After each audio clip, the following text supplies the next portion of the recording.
হয়, নমস্কাৰ। নমস্কাৰ।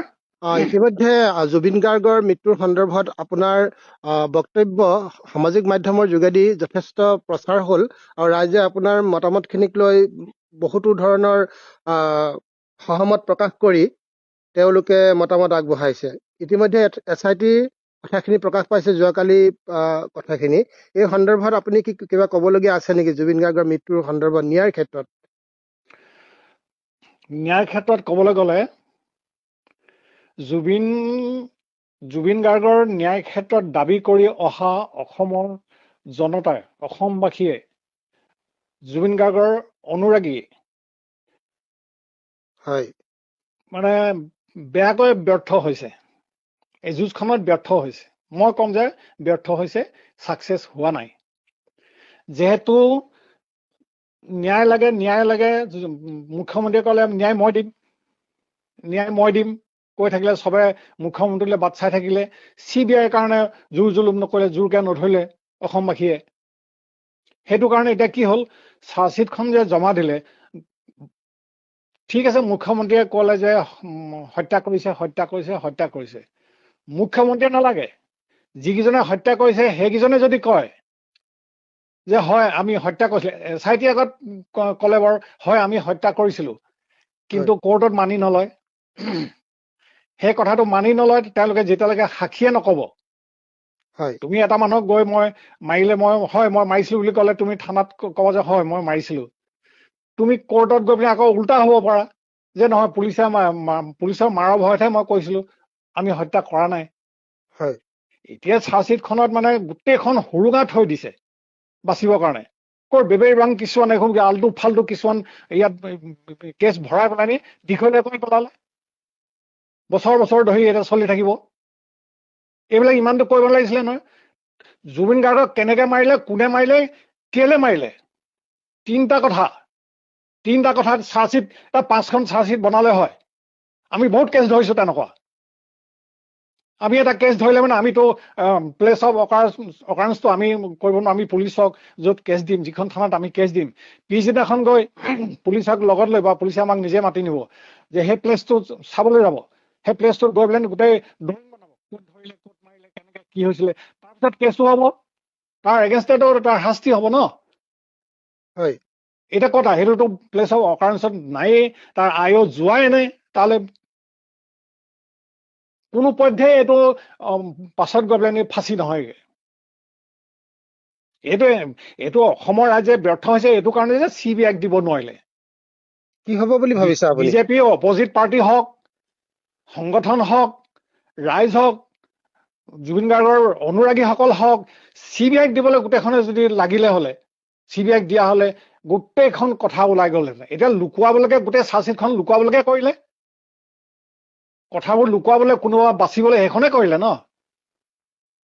কি হ'ব আৰু সেইটো এখন চাৰ্জশ্বিটখন কি চাৰ্জশ্বিটখন হ'ল আমিতো দেখি আছো, শুনি আছো। আমিতো সেইখন পঢ়াও নাই বাৰু, কিন্তু যিখিনি আমি শুনি আছো, দেখি আছো, সেইখিনিৰ পৰাতো অনুমান কৰিব পাৰি। আজি সেইখন গৰিমা গাৰ্গে সেই তেতিয়া সেইখিনি সময়তে জুবিনক অনাৰ পিছতে তেওঁ ক'লে যে নাই ল'ৰাটোক যেন তেনে বচাই দিয়ক আৰু তেওঁক আহিবলৈ দিয়ক, তেওঁ নহলে আমাৰ কামখিনি নচলিব। এইবাৰ বেলেগৰ কথা মতে তেওঁ এটা বক্তব্য দি দিছিলে, এটা কথা কৈ দিছিল তেওঁলোকে বচাব একো নকৰিবৰ কাৰণে। ৰাইজে নামানিলে। এতিয়া গৰিমা গাৰ্গে পুনৰ এই চাৰ্জশ্বিটখন মানে মানি ললে। বিশ্বাস আছে আইনত, সকলোৰে আইনত বিশ্বাস আছে, পুলিচৰ ওপৰত কি বিশ্বাস আছে? এইখন চাৰ্জশ্বিটটো অসম পুলিচে বনাইছে ন। কি বিশ্বাস আছে? তেনেকুৱা কিমান কেইটা কেছ তেওঁলোকে SITয়ে নোৱাৰিলে প্ৰমাণ কৰিব, নোৱাৰিলে শাস্তি দিব নোৱাৰিলে। তো গৰিমা গাৰ্গে ইমান বিশ্বাস কৰাটো উচিত নহয়। বেলেগৰ কথা মতে এনেকে কথা কোৱাটো ৰাইজে ভাল পোৱা নাই। গৰিমা গাৰ্গে এইটো নিজাববীয়াকে কৈছে নে আকৌ আগৰ নিচিনা লোকৰ কথা মতে কৈছে? এইখন তেওঁ ভালকে তেওঁ কথাবোৰ নাজানে। তেওঁ ভিতৰতে সোমাই থকা মানুহে তেওঁ বিজনেছৰ বাহিৰে ইটোৰ বাহিৰে তেওঁকতো জুবিন গাৰ্গে একো জানিবলৈ দিয়া নাছিলে, একো নাজানে। এতিয়া লোকে যি কৈছে তাকে কৈ দিছে। এইটো মুখ্যমন্ত্ৰীয়ে বাৰে বাৰে আকৌ কয় যে ফাষ্ট ট্ৰেক আদালতত হ'ব, বুলি আকৌ অলপ টাইম পাছ কৰিব। এতিয়া ইমান দিনত টাইম পাছ কৰিলে যে মই ন্যায় দিম। কি ন্যায় দিলে? মই তেতিয়াই কৈছিলো আগৰটো এটা মই ভিডিঅ' বনাওঁতে, ন্যায় আপুনি দিব নোৱাৰে। আপুনি চাৰ্জশ্বিটখন কটকটীয়া কৰক, SIT যিখন চাৰ্জশ্বিট দাখিল হ'ব সেইখন কটকটীয়া কৰক, তেতিয়াহে একশ্যন হ'ব। তাৰ বাহিৰেতো একশ্যন নহয়। মুঠতে এখন বেবেৰিবাং এই অখিল গগৈ ক'ব নিচিনা ডাষ্টবিনত নালাগে, গোৱাৰ নলাত পেলাই দিব লাগে চব। বালৰ হেৰি বনাইছে নেকি এইবিলাক? কথা আকৌ ওলাইছে। কি চাৰ্জশ্বিট হ'ল এখন? গোটেই অসমৰ মানে জুবিন গাৰ্গতকৈ কোনো ডাঙৰ নাই। জুবিন গাৰ্গক লৈ খেলা কৰি আছে, পলিটিক্স খেলি আছে। বেয়া কথা ওলালে, চৰি, বেয়া নাপাব আপোনালোকে। মানে খঙতে এইকেইদিন মানে খাব পাৰিছো না, শুব পাৰিছো। এতিয়া আপুনি সকলো নিমাত হৈ হয় আছে, কি হয় কৰিম কি নকৰিম চবে ভাবি আছে, কি হব কি এতিয়া হব। আপুনি 5 আপুনি বছৰ 4 বছৰ 5 বছৰ বহক আৰামছে, এতিয়া একো মাত মাতিব নালাগে। আপুনি ব্যক্তিগতভাৱে ইমানখিনি এতিয়া আক্ৰোশতা প্ৰকাশ কৰিলে বা এনেকুৱা ধৰণে খং কৰিলে কিবা জানো সমাধান হ'ব বুলি আপুনি ভাবিছেনে?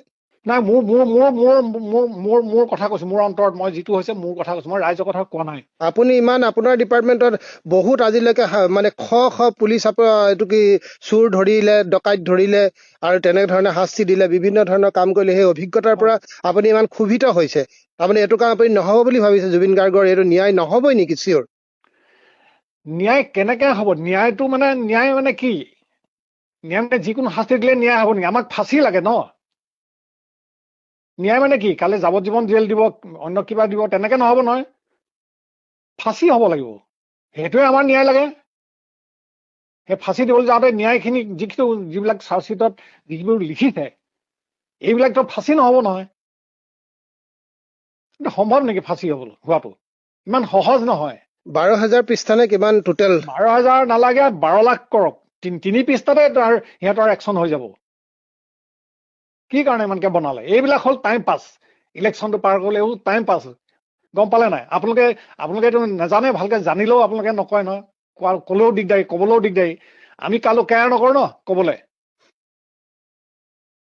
মই বনাবলৈ পাব লাগিছিলে চাৰ্জশ্বিট। এবছৰৰ ভিতৰত তাত ফাঁচি দিয়াই দিলো হলে। এই ফাঁচি দিবলৈ হলে চাৰ্জশ্বিটত কেনেধৰণে লিখিব লাগিব? এতিয়া কথা হ'ল কি, শেখৰে কি ক'লে, আপোনাৰ এইটো কি সঞ্জীৱন গাৰ্গে কি ক'লে, বাকীকেইটাই কি ক'লে, সেইখন বদলিও কৰি দিব পাৰি। কিন্তু আমাৰ ইয়াত নহয় নেকি? হেৰিটো চাৰ্জশ্বিট তাৰ যিটো মানে ৰেপৰ্ট যিখন লয়, যিখন মানে ৰেপৰ্টটো লিখে, সেইখন দেখোন থানাত বদলিয়ে হৈ যায়। তোমাৰ পৰা কি মানে ষ্টেটমেণ্ট লৈছিলে সেইখন চেঞ্জ কৰি দিয়ে দেখোন। কি কৰিব নোৱাৰে? অসমৰ সিহঁতক জনসাধাৰণে ফাঁচি কৈ দিলে দিবলৈ যাওঁতে বেলেগ কেছ ওলাই যাব। সেইকাৰণে ফাঁচি বা কৈছে তহঁতক অন্ততঃ ফাঁচি বা বচাই দিম, ফাঁচি হোৱা বা বচাই দিয়া চাৰ্জশ্বিট বনাম। তহঁতি কথাবোৰ নকবি চব। হয়তো বা কোনোবা এটা ফাঁচি হ'বগে পাৰে, এটা ফাঁচি হলে নহব নহয়। এতিয়া এইকেইটাক ধৰিলে, এই যিখিনি চাৰ্জশ্বিটত ইয়াত জমা দিলে, সিহঁতৰ মানে হত্যাৰ গোচৰ দিছে। তাৰপৰা চাৰ্জৰ চকুৰ আগতে হত্যা কৰি আছিলে, সিহঁতি যে নবচালে, সিহঁতিতো ফচে। সিহঁতক কেলে নানিব? সিহঁতি নোহোৱাকে কেনেকে সিহঁতৰ পানিচমেণ্ট হ'ব? সিহঁতকেইটাকো ধৰিব লাগিব। যি অৰ্গেনাইজ, যি মানে গোটেইখিনি কাম কৰিছিলে, সিহঁতকতো আনিব লাগিব। কিন্তু মেইনখিনি অহাই নাই এতিয়া। গোটেই বস্তুটো এতিয়া নিশ্চুপ হৈ গ'ল যে অসমৰ ৰাইজৰ চোন টোপনি। কি কব কোনো মানে কি কব? এখন লাজ নাইকিয়া, এইখন অসমত লাজ নাইকিয়া পলিটিক্স, লাজ নাইকিয়া ঘিণ লগাবোৰৰ লগত কোনে মাত মাতিব? ৰাইজৰ ভিতৰে একুৰা জুই চবৰে জ্বলি এটা জ্বলি লাজ প্ৰত্যেকে আছে, সোমাই চবৰে আছে। এটা সন্মান আছে। হয় এই হয় মানে নিজেই লাজ পাইছে কিছুমান কথা কবলৈ। হয় হয় সেইকাৰণে এই বস্তুটো মানে কি, এতিয়াও সময় আছে, CBI দিয়ক। যিহেতু অসমৰ ৰাইজে বিশ্ব ৰেকৰ্ড কৰাই দিলে জুবিন গাৰ্গক। হয় হয় বিশ্ব ৰেকৰ্ড কৰালে, বিশ্ব ৰেকৰ্ড পहुঁচাই দিলে, ভগৱান বনাই দিলে। আপোনালোকে আৰু এটা বিশ্ব ৰেকৰ্ড কৰক, মানে CBI দিয়ক। এতিয়াও CBI দিবলৈ লাগক সকলোৱে। CBI নিদিয়ালৈকে একো ইয়াৰ মানে ফাঁচি নহয়। এইবোৰ ফাল্টু কথা হয়, এইবোৰ টাইম পাছ কৰাৰ কথা হয়। চাৰ্জশ্বিট যিটো শুনি আছো, দেখি আছো, যদি চাৰ্জশ্বিট পঢ়িবলৈ পালোহেঁতেন, দেখিলোহেঁতেন, তেতিয়াহ'লে আমি ক'ব জানিলোহেঁতেন কথাবোৰ। ইমান কেছ ধৰিছো, ইমান কেছ দিছো আমি, কিমান তাৰমানে আপুনি জেললৈ ক'ব পঠাইছো। বিচাৰিছে নেকি এইটো ওৱান মেন আৰ্মিৰ খেল হৈ আছে বুলি? হেল্ল' হয়, হেল্ল'। হয় এইটো ওৱান মেন আৰ্মি খেল হৈ আছে বুলি ভাবিছে নেকি আপুনি? এই এতিয়াতো চবে সেইটোৱে ক'ব ন, মই নহয় এতিয়া অসমৰ ৰাইজ সেইকাৰণে চুপ হৈ গ'ল, চবে সেইটোৱে ভাবিছে। চব ঠাণ্ডা হৈ দিলে অসমৰ ৰাইজৰ উৰ্ধতটো এজন মন্ত্ৰী বা বিধায়ক কেতিয়াও হ'ব নোৱাৰে, নহয় জানো? আচৰিত কি হ'বগে এনেকে আচৰিত। হলে? এতিয়া কি হ'বগে? অসমৰ জনসাধাৰণক ভৰিত মানে মূৰত নহয় ভৰি উঠোৱা এতিয়া হৈছে নহয়? এতিয়া যিখিনিতো লাগিছে, যিখিনিয়ে চেলেঞ্জ বা যিখিনি অন্তৰ বেছি দুখ পাইছে, প্ৰকৃত অনুৰাগী, সেইখিনি এৰি নিদিয়ে। সেইখিনি বছৰ বছৰ ধৰি লাগি থাকিব, লাগিলেও মানে ফলপ্ৰসূ নহ'ব ন। জোনমণি ৰাভাৰ ক্ষেত্ৰতো একে SIT হৈছিলে। SIT হৈছিলে, সেইটোতো চিম্পুল কথা। এইটো মই একেদিনাই কেছটো মই এটাকেইটাক ধৰি দিলো হলে, হয়। চিম্পুল কথা এইটো। একেবাৰে ওলাই আছিলে কেছটো, একেবাৰে ওলাই আছে আকৌ। নিজৰ পুলিচৰ মানুহে গোটেইখন দেখোন ফোনত কৈ আছিলে, এনেকে ধৰিছিলে, এফালে মাৰিলে, এনেকে লোহাৰে মাৰিলে, এইফালে লৈ গ'ল, ইমান দূৰ ঘূৰিলে, মাৰি আছে। তাৰপিছতো একো ডাল নহলে, গম পাইছেনে? হয়। যোনবাৰ SP আছিলে, SP সেই ক'বাৰ হেৰিয়াৰ লগতো কি যিজনে SP এজন মানে লেডিজ SP লগতে মানে হেৰি আছিলে, ভিতৰুৱা মানে সম্পৰ্ক আছিলে, সেইটো কাৰণে সেই কেছটো ফলপ্ৰসূ নহলে। কিন্তু জুবিনৰ ক্ষেত্ৰতো এনেকুৱা হোৱা নাছিলে। গোটেই অসম বাপৰে, ভাবিব নোৱাৰি। বিশ্ব ৰেকৰ্ড হ'ল, কিন্তু এইবিলাক ক্ষেত্ৰত বিশ্ব ৰেকৰ্ড নহলে ব্যৰ্থ হল। কি হ'বগে শেষত? এতিয়া শেহতীয়াকে কি যিটো ভাবিছে? প্ৰতিবাদ কৰি আছিলে, সেই প্ৰতিবাদটো ব্যৰ্থ হল। একো ন্যায় পোৱা নাই। কোনে কৈছে ন্যায় পাইছে? একো ন্যায় পোৱা নাই। ন্যায় কোনটো পাব? যেতিয়া শাস্তি হ'ব সেইটোৱে ন্যায় বুলি কয়।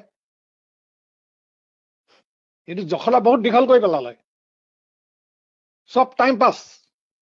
মই তেতিয়াই কলো, মুখ্যমন্ত্ৰীয়ে যিটো কব সেইটো SIT লিখিব। মই আগতে কলো সেইবোৰ কথা, সেইটোৱে হলগে। মই কেইটামান কথা সেইকাৰণে আপোনাৰ পৰা জানিব বিচাৰিছিলো, কাৰণ আপোনাৰ আগৰ যিখিনি ন্যায়ৰ সংক্ৰান্তত যিকেইটা কথা ক'লে, ৰাইজে যথেষ্ট আপোনাৰ লগত সহমত প্ৰকাশ কৰিছিলে। সেইটো কাৰণে মই আপোনাৰ বৰ্তমান SIT যিখিনি প্ৰতিবেদন দাখিল কৰিলে, সেই দাখিলৰ ওপৰত আপোনাৰ মতামতখিনি মই ললো। মই সেইখিনি কথা তেতিয়াই কলো যে SIT কি হব, তেওঁলোকৰ চাৰ্জশ্বিটত কি হব, কেনেকে বনাব, সেইটোতো মই আগতে কলোগে। কৈছিলে, হয়। সেইটোৱে হলগে। সেইকাৰণেতো এতিয়া আমি আৰু তাতকেতো অধিক আৰু ৰাইজক জনাবহে পাৰো, বুদ্ধি এটা দিবহে পাৰো, শুনাবহে পাৰো যে এইটো এনেকুৱা, এইটো এনেকুৱা। তাতকেতো আৰু কৰিব নোৱাৰো। এতিয়া অৱশ্যে আমি শ্বহীদ হবলৈ ভয় নকৰো, কাৰণ আমাৰ এতিয়া আশা ভৰসাও নাই। আমি কেয়াৰো নকৰো, জেললৈ যাবলৈ নালাগে, শ্বহীদ হবলৈ গুলি খাবলৈ ভয় নকৰো। এতিয়া কোৱা কথা কমেই। বিজেপি আছিলো, বিজেপিয়ে এতিয়া বৰ্তমান বিজেপিয়ে হৈ আছো বাৰু, হেৰি হোৱা নাই ন এতিয়ালৈকে ইলেকশ্যনটো হোৱা নাই। বিজেপিয়ে হৈ আছো, বিজেপি হৈ কথা কৈ আছো। মাৰক, চাওঁ, মাৰক। এতিয়া মৰিবলৈ, গুলি খাবলৈ কেয়াৰে নকৰো, শ্বহীদ হবলৈ কেয়াৰে নকৰো। এতিয়া এনেইতো ঘৰতে মৰিলে গোটেইখন য'ত ত'ত খবৰ দিব লাগিব, এই মৰিলে গোপাল বৰা মৰিলে, খৰি দিব লাগে, ঘৰে ঘৰে খবৰ দিব লাগিব। শ্বহীদ হলে মানে নালাগে নহয়, গোটেই ঢেৰ মানুহ আহিব, ঢেৰ সন্মান কৰিব, তেনেকুৱা ভাৱ আহিছে। এতিয়া বহুত সময় আছে, কি হয়গে ঠিকনা নাই। আহ, ৰাইজে এতিয়া ধৈৰ্য ধৰি আগবাঢ়ক, CBI দাবী কৰক, আকৌ এবাৰ বিশ্ব ৰেকৰ্ড কৰক, জুবিন গাৰ্গৰ যেনে তেনে ন্যায় দিয়ক। তাৰ বাহিৰে এইবোৰ কি টিভিত, এইবোৰ হেৰিয়াত এইবোৰ কি আলোচনা কৰি থাকে, এইবোৰ ফুংফাং, এইবোৰ চব টিভিৰ আগত বহি সেইবিলাক আলোচনা কৰি দেখুৱাওক, ভিতৰি ভিতৰি চব মিলজুল আছে। একো লাভ নাই এইবিলাক। টকশ্ব ফকশ্ব, কিহৰ টকশ্ব ফকশ্ব মাৰি থাকে এইবিলাক।